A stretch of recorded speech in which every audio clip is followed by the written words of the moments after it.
Live from Fargo and serving you on TV, online, and on the go. This is Valley News Live at 10. A tow truck pulling a car in the left lane, a snowplow in the right lane, trying to keep Fargo streets clean. It is a wintry February night throughout the valley, and it's going to get worse before it gets better. With winds picking up and more snow starting to fall, classes have been called off tomorrow in many schools, including Fargo, Moorhead, West Fargo, and the Fargo Catholic schools. We'll talk more about the weather's impact shortly, but let's get you updated on the very latest conditions and forecasts for tonight. Hutch? Thanks so much, Mike. And Andrea, snow has redeveloped and is now pushing back into the FM area after a little bit of a reprieve. And from time to time, the flakes are quite large. Here is a photo shared with us by Susie McDonald. 7 inches in Twin Valley, Minnesota, measured there. Here's some other reports. Between 4 and 5 inches reported around the FM area as of 10 o'clock. Twin Valley, 7. Castleton, 7. Mahnomen and Verona at 8 inches. Georgetown also getting hit pretty hard. And more snow is on the way. No report as of yet from Grand Forks, but it has been snowing there, just not as long as in the Southern Valley. The band stretches from south central North Dakota and near Ellendale right up through Fosston. And there's a heavier band just off to the south of Fargo, illustrated here in the deep blue colors that you see here. So from time to time, periods of moderate to heavy snow. Winter storm warning overnight, but by morning, the wind will increase with gusts to 40 miles per hour. Blizzard conditions likely for many in the Southern Valley, while the winter storm continues to deliver a smack of snow during the overnight hours. So how much will we add on top of the snow that we've got already? I'll have details on that, as well as a look at the cold blast that follows in a moment. All right, we can't wait for that. I'm sure. Snow continues to fall, and our roads are getting even more slippery as the night goes on. This is a live look from Storm Team weather chaser Eric Whitehill. He's west of Fargo, about 10 miles near Mapleton along Interstate 94. Some are saying, as far as slippery conditions, that stretch between West Fargo and Castleton is a tough road to be on right now, and those conditions aren't expected to go away anytime soon. We are continuing to track this snow system, and joining us live with the latest on the conditions is Valley News Team's Melanie Palmer. How's it looking out there, Melanie? Andrea, Mike, if you take a look around me right now, you can see that the snow is continuing to fall. And if you come down with me right over here, you can see the amount of snow, or just some of it, that has already accumulated since it started earlier this afternoon. And it's not stopping anytime soon. We are driving around South Fargo earlier today on some side roads and frontage roads to check out their conditions. And let me tell you, they were slippery, and some of them were even treacherous, especially those residential roads that can't always be plowed right away by city plows or the NDOT. But now the big question is, what will tomorrow morning's commute be looking like for those of you who have to head into work?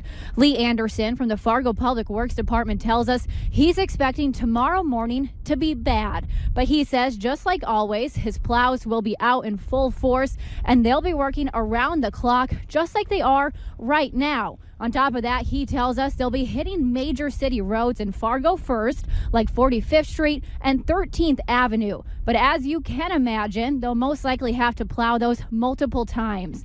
The North Dakota Department of Transportation plows have also been out in full force, especially on busy interstates like I-94 and I-29. There's a bridge right out here behind me, and you can see right over there, I think a plow actually just went past, and we've seen multiple ones in just the past couple of minutes. Now, before I send it back to you guys in the studio, troopers with the Minnesota State Patrol tell us they're urging people to be extra cautious in these conditions.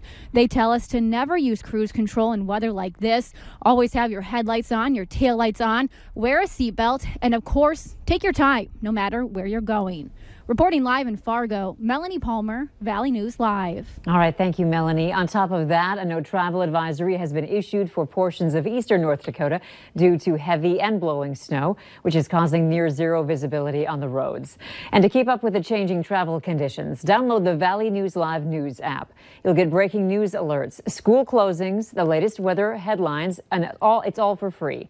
Just search VNL News in the App Store or Google Play Marketplace. Keep your porch light on. Make sure your vehicles are locked, especially if they're parked outside. Overnight, Fargo police received at least 15 reports of thieves stealing from or trying to break into vehicles.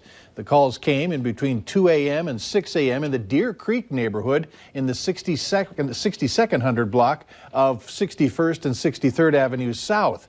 Now, sometime between late Monday and early Tuesday morning, a Fargo woman woke up to find the back tires of her car slashed. She, too, lives in that Deer Creek area. Sarah Rowell says the act of vandalism is going to cost her $300. Authorities say without any evidence, it's going to be tough to find out who did it. Autopsies are planned for tomorrow as authorities continue to search for answers in the deaths of two people near Bemidji, Minnesota. Last night, Beltrami County investigators said they received a missing persons call from a family member of one of the victims.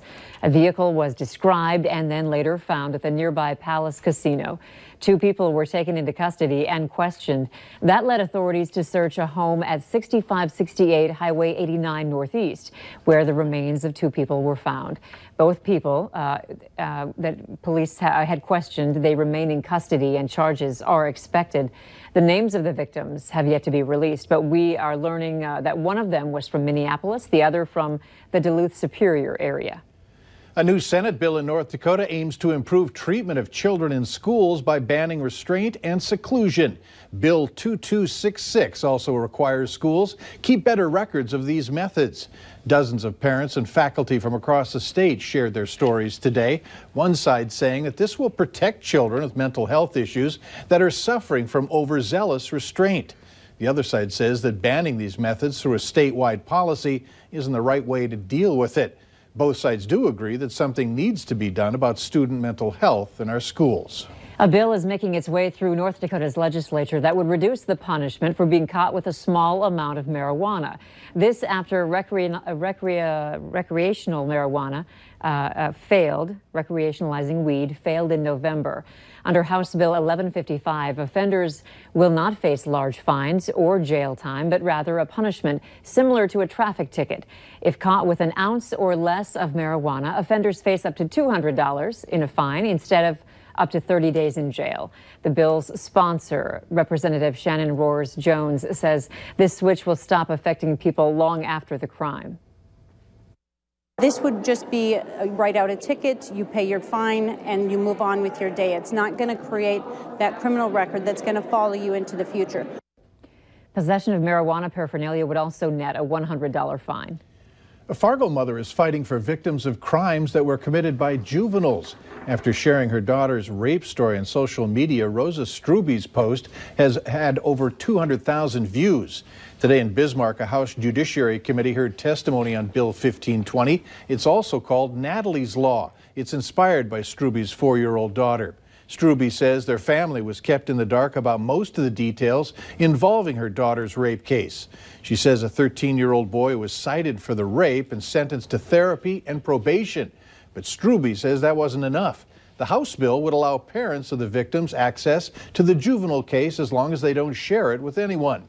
It calls for the stiffer sentencing in the case and offers services and help to families of the victims and their perpetrators.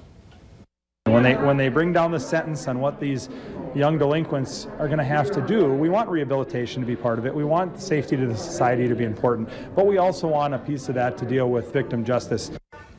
Although her daughter's case is closed, Struby is pushing lawmakers for change so other parents in similar situations don't go through what she did.